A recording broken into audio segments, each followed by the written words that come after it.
Welcome to the Nonprofit Exchange Podcast. Stories by leaders for leaders to help you raise the bar on your own excellence, to release the potential inside of you. Now, here's today's podcast. Welcome to the Nonprofit Exchange. This is Hugh Ballou, founder and president of Center Vision Leadership Foundation. I founded a community to support nonprofit leaders everywhere. And in the process of networking and meeting people, I meet the fascinating people who are doing work in the trenches. And Siobhan Shaw is my guest today. Just met her, but I was so impressed with her spirit and what she's done in such a limited time with limited resources. I said, why don't you come on the Nonprofit Exchange and talk about your journey, talk about leadership, talk about your project. And we just sort of have a tag today, growing to give as a nonprofit, freeing people from hunger. So Siobhan, tell people a little bit about who you are and why you started this nonprofit. Well, thank you, Hugh, for inviting me to join you today on your show. I've just learned about Center Vision. I'm excited about what you do for leaders of nonprofits, and I'm looking forward to working alongside with your group. I am the co-founder and the catalyst behind the Growing to Give organization. We're a 501c3 based in the United States, and we also have a chapter, a registered chapter in South Africa. And we're not your garden variety organization or team. We're an all-volunteer team from around the world. And think of us like the fairy godmothers of farming. So we're providing to small-scale farmers, to community gardens and community farms across the country and around the world. We're going to provide sustainable farming and gardening systems that help people that are living in climate vulnerable and low-income areas. And in that, we are on this quest to free people from hunger, because we feel that nobody should go to bed hungry, and we need to work together to remove that grip of hunger that people find is threatening their livelihoods, threatening their families. And so we do this by collaborating with community farms and gardens, small-scale farmers, to help them fortify their systems that they're using. And we take ordinary spaces and turn them into high yield, high production or low resource use spaces in their farm or garden. So we can take even a tiny porch, a farm field, and turn it into a huge production, healthy plants growing big. And we actually have several different systems that we use. And what we're known for is the spirals that we grow in. So it's an exciting adventure that we're on. Well, you piqued my interest as a home gardener. Is this just for farmers, or is it also for communities or small scale, like people that want to do their own? We actually are developing what we call a food ambassador program, and that would be for residential homeowners or apartment dwellers, people like that don't have a lot of space to grow food, but they know that by growing food, they make their families more resilient and their neighborhoods more resilient to shocks, that we've all felt recently with the pandemic, when there was no food on the shelves. Friends of ours who were in the Caribbean, the ships stopped coming. Food insecurity became top of mind for a lot of people. And I think that that's been a wake-up call for a lot of people and groups like ours. And ours is unique because we do have a special permission to use these innovative, cutting-edge, low-tech, easy to use systems. They're called crop circle farms, crop circle gardens, the tomato volcano, and root tubes are all things that help you grow more food in less space. So we have a program coming out. It's called the Food Ambassador Program, and it'll be for residences of communities that want to get involved. You can, buy it for yourself as a donation through Growing to Give, or you can buy it for somebody else in your community. And somebody who really wants to grow food, but they don't have the resources to be able to do that. Well, there's food security, there's food supply chain, and there's wasted energy. So I looked in the grocery store, and here's lettuce coming from California or Arizona, and I'm in Virginia. That's a long ride.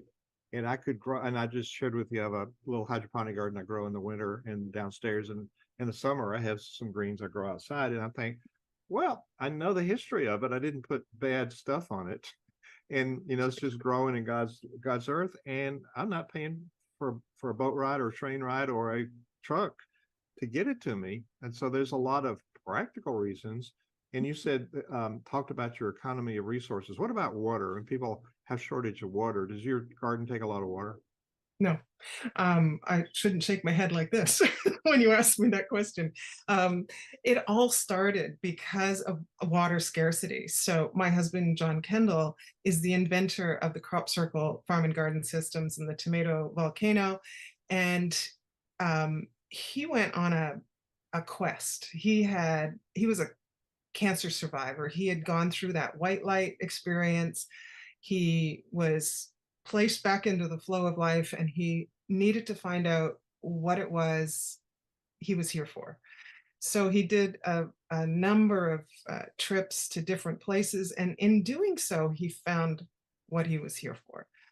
And he saw that there was a lot of drought in different areas of the world. He was in Australia. The farmers were committing suicide there because the rain belt had shifted. It had gone from, the breadbasket of Australia north, to the mountains or somewhere. That they these generational farms didn't have irrigation like they would in the Western states. Imagine you in Virginia not having any water falling from the sky for months, right? It's not easy it's a huge financial burden to put in irrigation. So he saw that and he was like, wow, this is crazy. And then he's in the Caribbean and he sees tankers of water coming in, and he thought they were oil tankers. And he found out, no, they're bringing water in from the mainland, the United States, or from draining aquifers on the outer lying islands.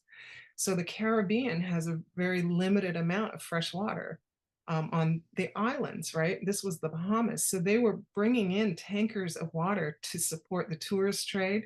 And then there was the locals had to use catchment systems to get their water for growing food and so on and so forth. So he came back and he just started tinkering. He has a grandfather who was an inventor, and so I think it just was in his blood. And he has spent a decade coming up with ways of growing more food in less space using less water. So using less water is the main central theme of everything that Growing to Give does, as well as what John's company, New Leaf Technologies, does. So we decided, he said, I could retail this, but that's not going to help the most vulnerable people in the world. So I want to give it away. And of course, I thought, how romantic. But our last name is not Gates. I'm not Melinda, you're not Bill. How are we going to do that? And the idea came to develop a nonprofit, and it's a unique nonprofit because it has these systems that are available to us that aren't available to anybody else or any other nonprofit. So what we're able to do is really build on that and take our expertise and teach that to people within our organization around the world. We have, as I said earlier, we have an all-volunteer team. So we have some agricultural experts that have joined our team, and they will be learning as we do projects in the United States, in the Caribbean, and in Africa. They will be learning how these systems are installed. They will be able to empower people there in these communities to grow their own food. And I think that that, for me, is one of the biggest things. It's for especially women. These are easy systems. I love them. I love working with them because a lot of that hard work is taken out of it. You know, the weeding and all that extra labor of what of that goes into farming.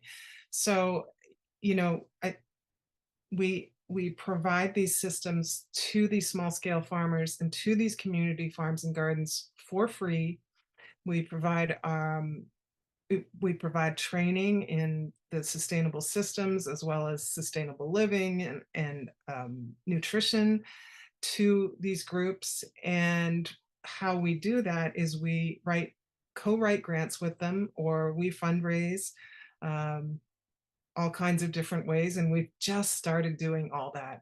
We've been around about 4 years, but the pandemic hit right after we got our registration. So we ended up just staying where we were in this community in British Columbia, and we grew 100,000 pounds of food for the community over a 3-year period. And now the catalyst, myself, I had to figure something out very quickly. What are we going to do now? Because the pandemic's over. So I ended up looking for volunteers to help me build the organization. And in January, I was able to find a large number of professionals from operations managers and marketing experts to a whole legal team. And they're all volunteers. And we're step by step, little baby steps, building this global organization. And they've all caught the vision of freeing people from hunger. And it's probably the most fun I've had in a long, long time, is just being there to be the glue with this amazing team. And yeah, sort of like, you know, teaching, you know, like Cinderella taking control of her own destiny. We're going to help farmers and women in farming take control of their own destiny, and it's an exciting time for us. That's amazing. That's amazing. So that's a fascinating journey. So you didn't start this because you were an expert on organizational development or leadership, right? No, but I've probably been in leadership since I was the junior, you know, high school, you know, class president. So I've always been either a leader or, you know, somebody who supports the leader. Yeah, I have a different style of leadership than most say corporately trained leaders, because I've been in the film and television industry, I've been in sales, you know, all kinds of different things, and now I'm in farming, but they all require leadership, you know. So talk more about that, because we have a whole bunch of there'll be a lot of people listening to this, and some people have an idea, they're ready to launch. Some people have launched and they're not quite making it.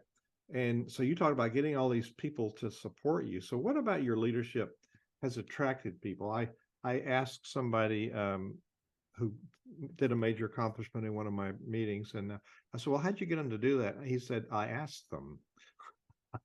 So there's a point of contact that we have to do something. But what about your leadership helps people know what to do and inspires their passion? And then how do you get the people around you? That's kind of a multiple question, but it's all about, you know, leaders have people that follow, and you obviously have people following and participating. So what's unique about you? Have you done some things that didn't work you want to share, or what did work? Well, I'll tell you what worked.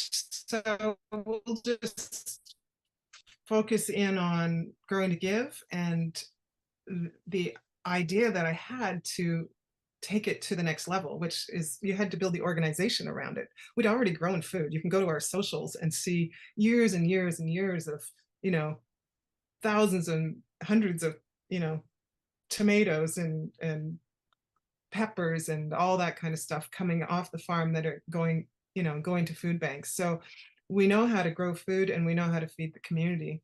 And we actually know how to build a community of volunteers that help you plant and harvest. And it's an amazing thing to be a part of. As I said, I've probably been involved in some sort of leadership my entire adult life. And what I never have been good at is being, I've never been good at being led, right? But you learn to be a good leader by being a bad follower. And I think that has a new interesting perspective on leadership and leadership development. So, I might be a reluctant or challenging follower, but I've been able to gain, I suppose, some valuable insights into effective leadership. And so what I bring to the table is authenticity. I am who I am. What you see is what you get. And I remember when I went through one of these tests, that one of my bosses gave me, a psychological test. And it was there was a big wheel, and you were supposed to, you had your natural characteristics for leadership, and your put on ones, the ones that you show the world, right? And I only fit into one category. And it was like, what you see is what you get. It's just, I didn't have another category. And some people might think that that makes me weak or something like that, but I don't believe so. And I think that I've developed these strategies of empathy and inclusiveness. And that's what I did when I started looking for volunteers to help me build Growing to Give. The idea for me was I wanted to be the catalyst, but I wanted to then be able to step away and do what I do best, which is building relationships and being out in community and growing food with people and teaching them how to grow food, teaching them what I know. And just having a good chin wag in the field, right?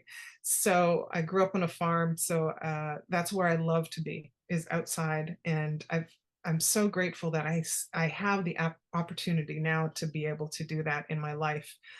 And so when I thought I need people that know what they're doing, that are effective leaders, and that we can develop a non-hierarchical leadership or team that can really take Growing to Give to the moon and really make a global impact. So I went to LinkedIn, and they have a little briefcase icon on LinkedIn. That's for jobs. So I thought, well, I don't have any money to pay anybody, but I wonder if other nonprofits look for volunteers through LinkedIn. Turns out they do. And so I wrote I had to figure that out. How do you write a job request or a job what is it, a job ad for volunteers? But I did it, and I thought, well, I guess grant writing is where I should start. I should find some experts in grant writing, and then we'll get a lot of grants and everything will be hunky-dory. Like, we'll have all kinds of money and everything will be good. Well, I found grant writers. I found a marketing team. I found an operations team. I found corporate sponsorship team. I found a team of lawyers, Fortune 500 lawyers, and they all volunteer their time. You just answer the question. So many people say, well, I don't know where to find volunteers. You just opened up a magic window that people go, oh my goodness, that's magic. And I'm happy. I've actually shown people what I did. If they contact me on LinkedIn, I think it's the link is in the chat. I'm happy to tell you what I did. I could It was a fairly simple process. And I've noticed some of the people that I've helped are finding volunteers through LinkedIn. So I'm really happy to be able to do that for people. That is sharing the wealth. It's a Yeah. struggle. Um, People struggle for board members or advisors or experts on their board or experts not on their board, because Mhm. you want to be careful with who you put on your board. They have to be really aligned with you and your vision. But that is, folks, that was worth tuning in today. That was the big deal right there, and it's what everybody struggles with. Yeah. And that's so you are indeed creative. And I have three short bullet points. People say, what is a leader? So I said, it's three things. Leaders get things done, and you figure out how things get done, and you influence people. So we're not the boss. We don't tell people what to do. We say, here's where we're going, but you've put people around you. And I like to say, if you're the best person on your team, you need a new team. That's right. I am certainly not the best person on our team, and I'm really excited about our team because I one of my leadership styles is encouraging people to take initiative, to um, show me why why they want to be part of the team, to bring me ideas, to to sort of build the ideas even before you bring them to me. Talk amongst yourself. Um, I love the open dialogue and the innovation that a team that it is really, I'm not their leader. I'm just the catalyst that gets them charged up to stay with our mission of freeing people from hunger. And I think that if I can encourage them to question, they can question me, they can question each other. That's where um, being a bad follower. So most people that have followers want you to follow them without question, right? Don't challenge the leader. Don't ask any questions that are difficult. I relish that. And some questions I can't answer. I just don't have the answer for them. I have a lot of answers, and I've been able to impart that information. And now we started this whole team building in January of this year, 2023. And so it's been 11, 10 months now. Um, and a lot of people took the summer off. There just not much happens in the summer, and we're all volunteers. So um, it's not like we're being paid for 40 hours a week to do any work. So it's all being done that way. And I think that what happens is if we follow the leader and we're in this sort of blind compliance state, we're just yes men to the leader. And you never learn anything beyond what the idea that the leader has. So I'm a nonconformist. I always have been. I've been the black sheep of the family. I've been the rebel. My mother was a farmer, and I'm sure when I was a teenager, she wanted to tear her hair out, trying to keep me at home, trying to keep me from getting into trouble. So, but I think that has allowed me to be a more effective leader because I let people be the rebel. I encourage you to be the rebel. Come make this team, make this organization the best it can be. Bring your ideas to the table. And That everybody gets a chance to decide whether or not they're great ideas or we're going to move with them. I mean, we're just figuring that out right now for a fundraiser. I said, oh, I found this place that can make t-shirts, and they've given us our nonprofit status. And then my marketing director, she said, oh, that's exciting. However, I don't know if we should have more than one merchandise provider at a time, for our campaign. If are you just going to do t-shirts, or are you going to do things like what you see behind me, which are going to hopefully be available for our holiday giving campaign. And so we take pictures of things that happen on the farm. Like this is a bee out of a zinnia flower on the farm, and I took a picture, and then I turned it into using a digital editing program. I turned it into art. I love it. So Yeah. I would disagree with you. You are a perfect team member because you're not a follower. You are a person who speaks their mind. Everybody needs a Shaban on their team. That's not a, I wouldn't say you're a yes man. You're not a yes person either. And so, people that think, and what you've described is what we model as transformational leadership is you're responsible for the vision. Yeah. And your responsible division gets implemented, and you inspire people to raise the bar on their own performance because they got a piece to play. So I'm gonna show your website, talk about the community, and come back for a closing. You've told us a lot of stuff. There's certainly a lot more. So your website is growingtogive.org. It is. Growing.org. When people go there, what will they find? They'll find a lot of great pictures of work that we've done on projects. In British Columbia was our biggest project to date because we were there for 3 full years. We grew 100,000 pounds of food. We grew in spirals. We grew in tomato volcanoes. We grew in crop circle gardens.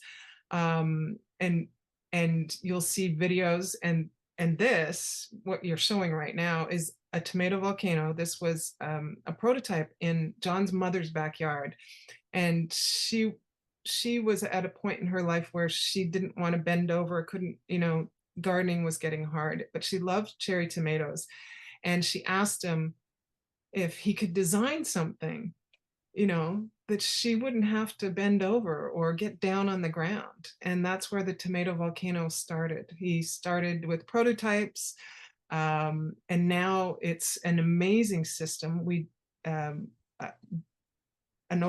community garden in Phoenix just installed them, and they're growing amazingly well just within a couple of weeks. And I remember one of the people from that team said, what do we have to do after they're installed? What do we have to do?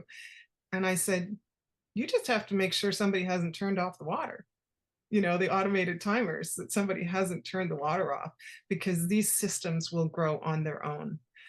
You'll want to check on them. You can even have a camera watching them, that sort of thing. But they really are plant and sort of forget, I'd like to say.